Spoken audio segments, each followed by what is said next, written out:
Hologram technology is a technique that allows the creation and projection of three-dimensional images in space without the need for special glasses or other devices. It works by recording and reproducing the interference pattern of laser beams that are scattered by an object or scene, thus creating the illusion of a three-dimensional image.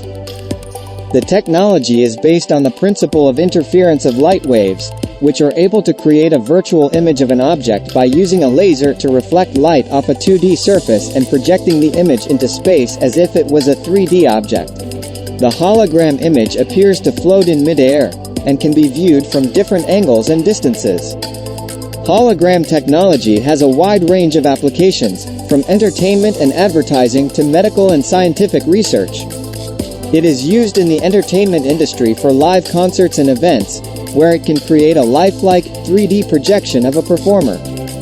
It can also be used for training and simulation purposes in fields like medicine and aviation, where it allows trainees to practice procedures in a safe, controlled environment.